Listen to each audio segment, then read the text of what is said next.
Salve, salve pessoal, tudo bem com vocês? E hoje vamos falar de Constantine de 2025. Aquele filme dirigido por Francis Lawrence. Vocês lembram de Constantine? Você gostou? Será que o tempo inocentou ele? Eu assisti de novo e a gente tem muita coisa para conversar sobre esse filme. O tempo passou, então realmente vamos revisitá-lo.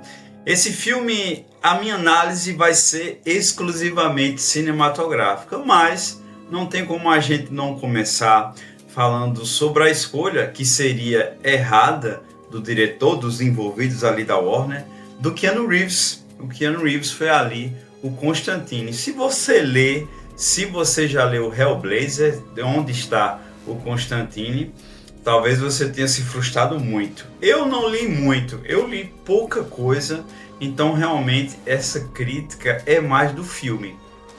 Keanu Reeves estava ali no auge da carreira. Keanu Reeves ali tinha acabado de sair dos Matrix e foi uma escolha comercial, uma escolha ali, afinal de contas ele era o ator do momento, mas não casa nada, absolutamente nada com o Constantine ali dos quadrinhos, e isso para a época foi uma polêmica. Eu lembro, eu já estava ali na adolescência, eu lembro daquelas fofocas dos bastidores, onde não tinha nada a ver.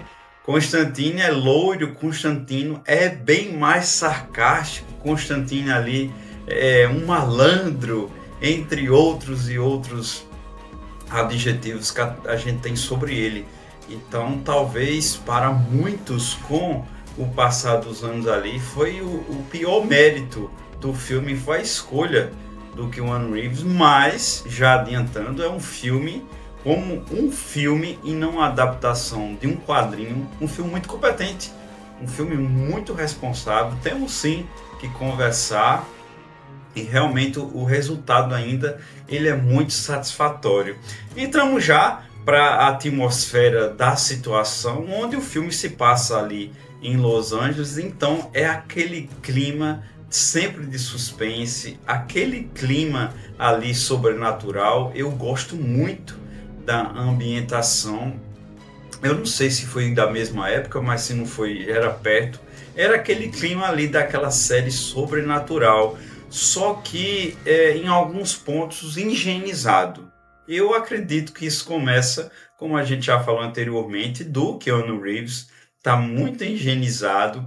Alguns quadrinhos ali do Hellblazer realmente é um personagem que tem essa sujeira, que exige toda essa sujeira, o próprio tom do jeito que ele é. Então, apesar de toda essa atmosfera que é Los Angeles, apesar da sujeira que tem, ainda se é higienizado. Então, é um meio termo ali, não consegue. Mas para o filme, não como adaptação, vou até esquecer da adaptação dos quadrinhos. É interessante, sim, é interessante. Então a gente tem aquele clima sobrenatural, onde o Constantine já está em atividade ali no primeiro ato, onde a gente vai ter durante os 3 atos esses conflitos de céu e inferno. Então vai ter sempre essa abordagem, e no primeiro e segundo ato com uma escala, já na metade do segundo ato a gente já tem outra densidade do que está acontecendo, e é muito bem construído. É muito bem construído e muito competente, e é um filme que eles deram de tudo. Eu acho que eles não tiveram paciência, porque a gente já estava naquilo de franquia, fazer 3 filmes. Então eu acredito que foi um filme ali que o Francis Lawrence ele entregou muita coisa. O Constantine tem muito material, toda essa questão cósmica, toda essa questão de demônios, então dava ali para trabalhar com escala. Mas o que tem deram de tudo. O céu vezes o inferno. Se você tem sua religião, se você tem ali as suas opiniões de espiritualidade, talvez isso não case bem ali com a tua opinião. Existem algumas coisas, inclusive eu vou chegar no coração da trama, onde a gente vai julgar sobre essas opiniões, sobre essa questão do roteiro, mas aí tem toda essa construção de livros apócrifos, vários e vários lados, né? Hellblazer, o universo é bem vasto aí, de vários e vários livros pagãos, algumas satanistas, com toda certeza, tem muito de satanismo aqui, então talvez não case ali muito com a sua opinião. Então a gente tem ali o primeiro ato, o Constantino ali como detetive espiritual, fazendo os exorcismos, e o Constantine é porque tem que falar do Constantine lá da série de Lendas da Manhã que apareceu depois. Ele é bem mais casca grossa. Ele é bem mais casca grossa com os demônios, sai descendo a porrada, fica fazendo todo esses exorcismos ali no primeiro ato, e isso é muito interessante na narrativa cinematográfica. Voltamos para o filme, porque aí te deixa à vontade quem é John Constantine. Então, se você não lê os quadrinhos, olha, ele é isso. Ele é um cara que expulsa demônio, que sai descendo a porrada neles, que quer resolver e manter o equilíbrio ali da espiritualidade entre os humanos. E isso é conduzido ali, e muito bem interessante, bem forçado. Não é forçado. Então, o segundo ato, ele já começa a soltar uma escala melhor das coisas. No sentido melhor, porque sai só daquilo, Constantine terá exorcismo, fazer isso. E aí, no segundo ato, já na metade do segundo ato, a gente tem o coração da trama. A gente volta um pouquinho sobre a questão da atuação, que o Keanu Reeves, ele tá muito bem. Aliás, ele tem vindo ali de outros filmes muito bem. Aliás, ele é um ótimo ator.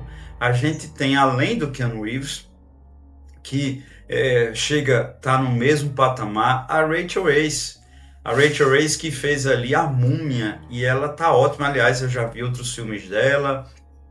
É um grande trabalho aqui em Constantine, e é uma defesa muito interessante. Se Constantine é o místico, se Constantine é aquele personagem que luta contra os demônios, que tem as ambiguidades dele, a gente tem o personagem da Angela. A Angela é uma policial, e ela conduz ali o início da trama, onde ela quer saber, ela quer uma resposta perante a sua irmã gêmea Isabel. Segundo foi dito, Isabel foi internada ali e suicidou-se, mas ela conhecia a irmã gêmea tão próxima. Ela quer saber, ela quer tirar isso dela, que a irmã não se suicidou-se. Ela tinha muito amor pela vida, não tinha condições. E Angela é um personagem cético. Se a gente tem, como a gente falou, quem é Constantine, a gente tem um personagem cético.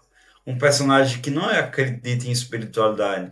Um personagem que não acredita nessa luta de céu e inferno. É muito bem construído. E é muito bem construído esse contraste, porque talvez esse seja você, ou talvez foi eu, porque eu sou cético. Mas esse personagem da Angela, da Rachel, ela acaba se entregando, ela acaba ali tentando entender também por desespero. Talvez eu estudando muito essa busca da espiritualidade, onde até mesmo pessoas como eu, cética, algumas procuram isso com desespero, a busca de consolo. E a Angela acaba, o destino ou algum plano espiritual, vai lá, que seja da própria essência do filme, que eles se encontrem. E aí o Constantine fica provando A mais B que existe o céu, que existe o diabo. Existe a clássica frase onde ela diz que não acredita no diabo, ele diz, mas ele acredita em você. Isso é clássico, né? As pessoas religiosas usam até isso. Quando alguém fala que não acredita no diabo, aí eles usam essa frase de John Constantine perante a isso.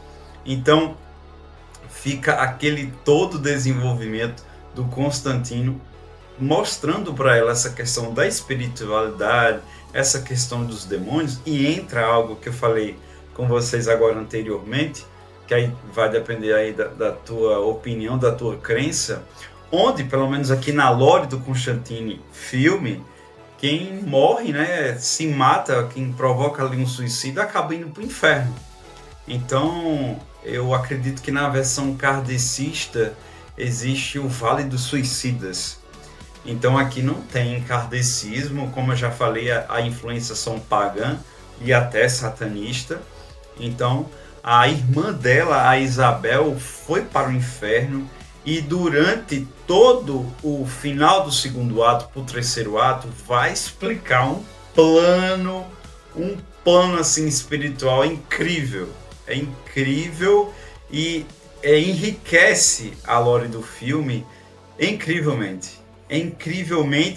E como eu falei para vocês, o filme parece que tinha que entregar tudo, mas dava para ter muita coisa. A gente tem um Gabriel extremamente diferente, que é a Tilda Swift, né?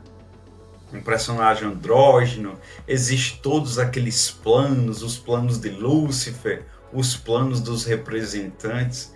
Então fica essa jornada aí, onde a gente tem um terceiro ato, onde a escala é muito maior perante todo esse conflito aí, entre esses seres mágicos, espirituais, enfim, de acordo aí com a tua opinião e como acontece no filme.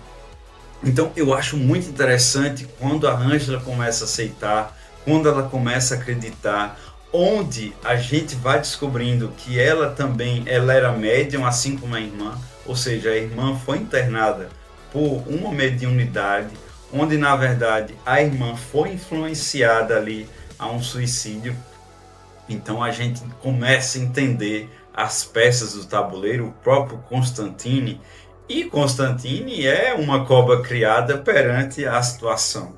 Então vai existir negociações. Outros spoilers eu não vou contar se você não viu.